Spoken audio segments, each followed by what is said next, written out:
Keeping venomous reptiles is an unforgiving hobby, requiring proper training and lots of experience. One simple mistake can be the difference between life and death. Remember, the most venomous snake in the world is the one that just bit you. There are no venomous snakes with training wheels. Just because you see viperkeeper handle snakes a certain way does not mean you should try it too. Catching the taipans in their trap box doesn't happen every day. Subsequently, when you do, you lock them down and you secure them in another tub just to make sure. One cannot be too careful. So I will put him in this bin.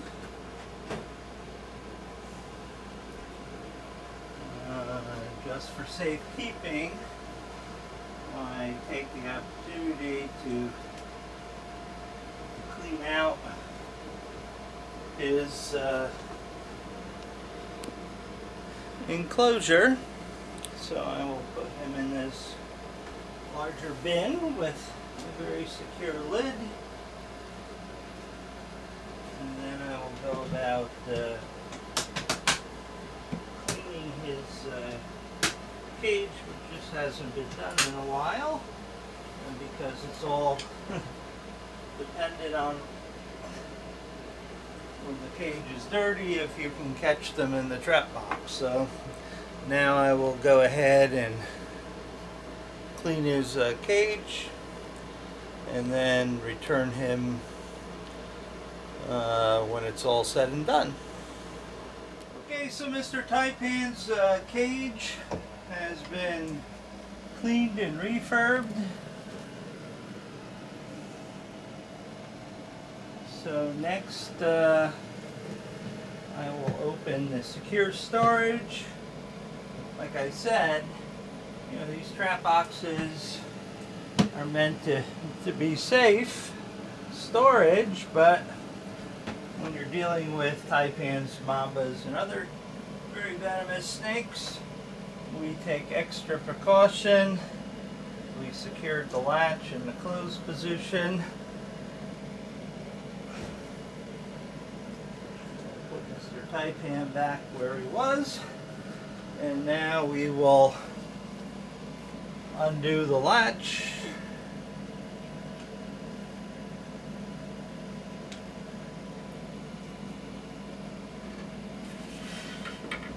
And we'll pop it open. Sorry to poke you, Mr. Taipan. Poking taipans is just really not recommended. And there we have it. It was all nice and clean, which will piss them off and cause them to defecate because they don't like really clean cages. I didn't even bother to wipe off the outside of the trap box because I want to disturb sleeping snakes as little as possible. We can see Mr. Taipan's moving about. I imagine he will poke his head out and see what the hell happened. But doesn't matter. His cage is clean. He's got a clean water dish. He's got fresh water. He was fed yesterday, so for all intents and purposes, he should be a happy camper. And I will move on to what I originally was going to do today. I also see that Mr. Forest Cobra has decided to go back into his trap box. He was in my face wanting more to eat. I'll let him go this week because I have a shortage of substrate. And he actually goes in his trap box quite often. Where Mr. Taipan has a tendency to lay out in the open and not go in there, so I can catch Mr. Forest Cobra another day. Hi, Mr. Forest Cobra. He's like, don't look at me. I'm mad because you had to manhandle me yesterday to get me back in the cage. That was a whole ordeal. I was feeding him. He darted out of the cage, then saw Mrs. Viperkeeper go by and completely came out of the cage. And having a forest cobra loose in the room is bad news. Took the gentle giants and a hook and tail, and to get him back in his cage. He was not a happy camper. But there was a rat in his cage when he was returned, and that placated him for a moment anyway.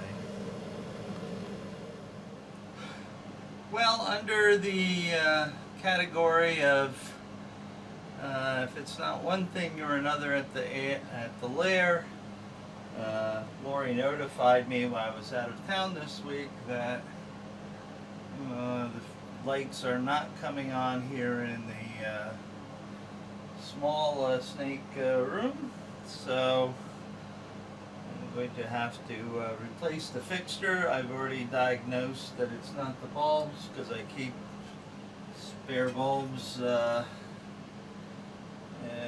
stock here because bulbs do burn out. So I have to take a pause in the normal activities, feeding and cleaning and dodging venomous missiles like that girl there, and replace the fixture. Well, I've dismounted the old light from the ceiling that failed, and I unboxed the new fixture, and fortunately I managed to get the same model, same design, so all the holes in the ceiling and all the ins and outs that I need to make into this are going to be the same, which makes my life a whole lot easier. So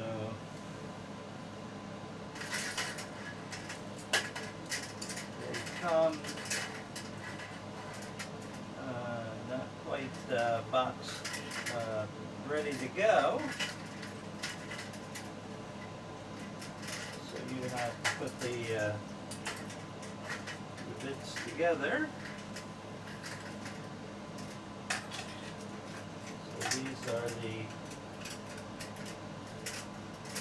posts for the fluorescent bulbs, and they insert this way, I believe.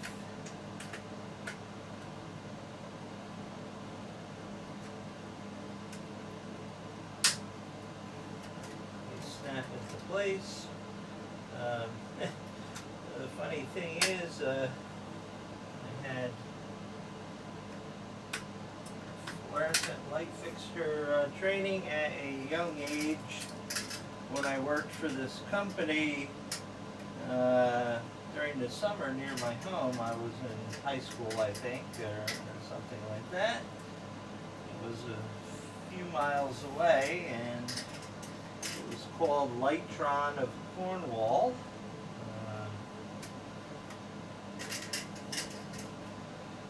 And I learned, part of my job, all the steps necessary to build and test fluorescent light fixtures.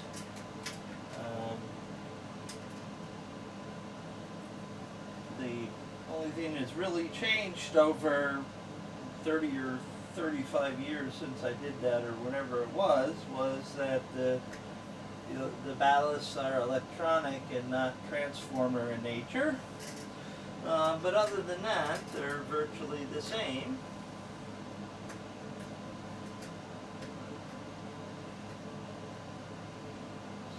Sort of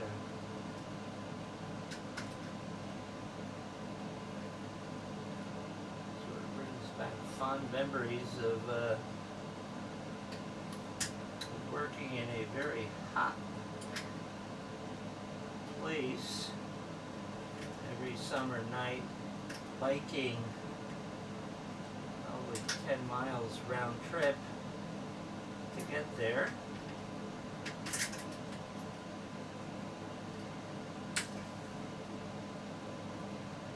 Occasionally, when was available, he came and picked me up in the evening after work, threw my bike in the back of his car, so I didn't have to ride all the way home. The trip home involved going up a rather hefty hill and incline. So that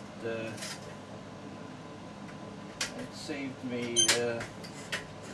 some wear and tear on my body. Although, I have to admit, when I was a teenager and I was biking all the time like this, I was in superb physical condition.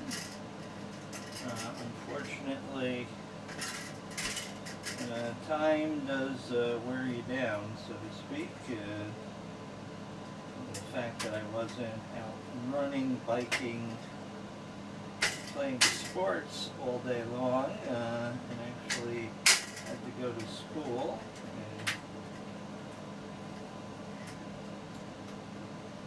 and learn my trade and stuff. That sort of inhibits your ability to stay fit unless you're really dedicated in staying fit. Okay, so I'm going to flip this around so we have the same orientation. So the ballast at that end. These are the hot wires that you plug into electricity. So now I'm going to knock out a few of these plugs and reinstall my wires as they were, and mount it back up on the ceiling. Okay, the new light fixtures up there. The old bulbs are in because they're just fine. Everything's wired and connected to the Wemo internet timer. All the lights are set on timers. So now the moment of truth. Ta-da! Now these are 6500 Kelvin bulbs, which is their color temperature, which is daylight. So it just gives a little extra daylight to the critters, even though they all have individual lights in their cage. Also, it makes photography really nice because everything is already color balanced. So that's it for this. Now a lot of the customers are very excited to see me because they know food will be on the table very soon. Hi, girlie. Bothrops, and Mr. Forest Culver is even excited, even though he's in shed. Mr. Taipan is also moving about, so we'll just get on with the tasks of the day now that we've had this brief interruption. Mr. Puffy is quite the character. He has a lot of personality compared to the girl. He's already had something to eat today, but we're going to go ahead and give him a little something more, just because he's a funny snake and we like him a lot. Hi, dude. You want this, huh? Aw. That's all defensive posture. That's essentially puff at her, I'm going to bite you 101. Would you like that, huh? Huh? Oh, well. Are we being foul, huh? That's your nature, being foul. You want that or not, huh? Or are we just too cranky to want to eat. Come on. I try not to get snakes to bite outside of the cage if possible, so come on. Come on. There you go. Oh, very reluctant there. Oh, you should have gave me all I wanted at the first sitting, dude. Huh? Oh, now we're going to turn away from the camera so we can't see him eating. What a character. He is just something else. Mrs. Viperkeeper and I really like this guy.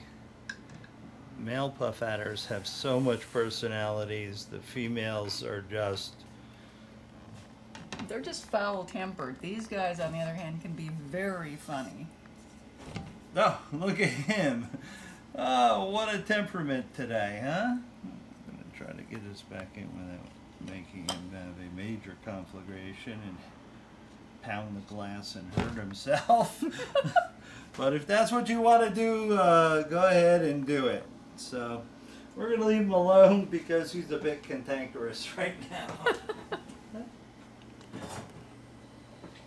Oh, yeah. You're a cranky beast.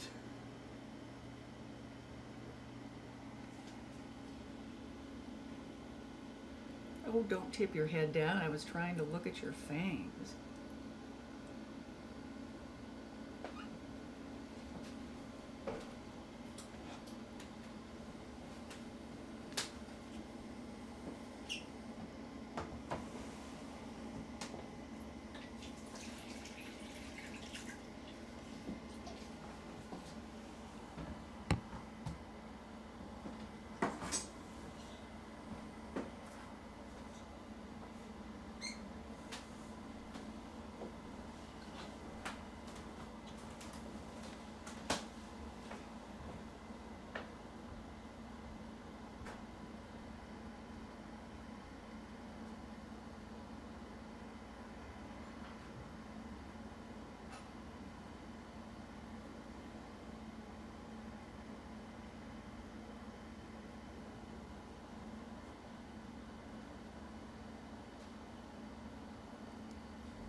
He's watching my fingers.